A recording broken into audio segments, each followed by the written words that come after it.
दोस्तों, आज हम इस वीडियो में दो तरह के माइंडसेट यानी कि दो तरह के सोच रखने वाले व्यक्तित्व के बारे में जानेंगे। तो आइए देखते हैं इस वीडियो को। आपके जीवन का पहला नियम होना चाहिए कि आप पहले खुद को बेवकूफ़ नहीं बनाएंगे।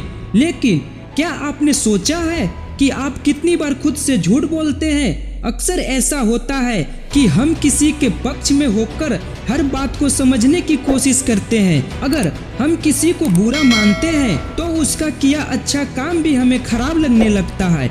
वही अक्सर हमारे पसंद का इंसान कोई बड़ा गलती भी कर दे तो हमारा मन मानने के लिए तैयार ही नहीं होता और तब तक हम खुद को समझाने लगते हैं कि उस पर कोई झूठा इल्जाम लगाया गया होगा। क्या आपने किसी सही निर्णय या ऐसे निर्णय के बारे में सोचा है जो कि किसी के पक्ष में नहीं होगा? ऐसे निर्णय के लिए आपके दिमाग में सबसे पहला ख्याल क्या आता है? शायद आप बुद्धि, चतुराई यानी कि गहरा साहस और धैर्य जैसे स्वभाव से भरे निर्णय को ही सही निर्णय कहेंगे।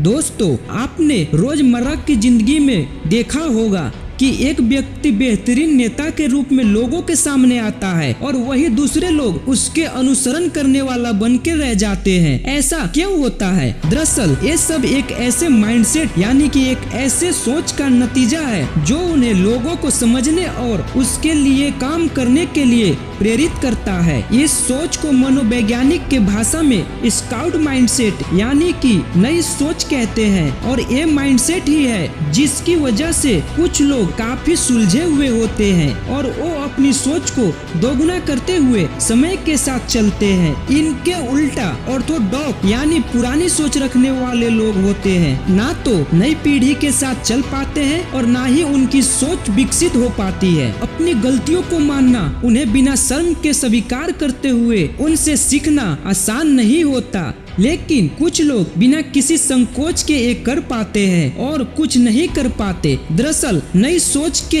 इस प्रक्रिया में बदलाव कहा जाता है। दोस्तों, इस वीडियो में हम समझेंगे कि कौन से कैरेक्टर है जो एक नई सोच की व्यक्तित्व को विकसित करते हैं, जिसका मतलब है वो सोच जिसमें आप चीजों को उस तरह से नहीं देखते जैसा आप चाहते हैं, बल्कि उस तरह से देखते हैं जैसे वो असलियत में है। उदाहरण के लिए, किसी पुरानी चली आ रही सोच को गलत साबित करना तब तक संभव नहीं है जब तक आप अपने मन में पूरी तरह से उसके गलत और सही परिणाम को जान नहीं लेते। ऐसी सोच केवल पुराने रिवाजों या सोच के लिए ही जरूरी नहीं है, बल्कि आज के समय में हमारे पास बहुत सारी नई और पुरानी जानकारी का लोड है। फिर भी हमें कौन सी जानकारी लेनी है और कौन सी नहीं लेनी है, इसके लिए भी एक बहुत अच्छा और सुलझा हुआ सोच जरूरी हो जाता है। कितना अच्छा होगा अगर आप इस दुनिया को ब्लैक एंड व्हाइट के चश्मे के बजाय थोड़ा गलत और थोड़ा सही के रूप में देखना शुरू कर दे, क्योंकि जब हम किसी और बात के थोड़ा सही और थोड़ा गलत होने की संभावना को स्वीकार करते हैं तो उसे समझना और एक बढ़िया सुझाव देना आसान हो जाता है।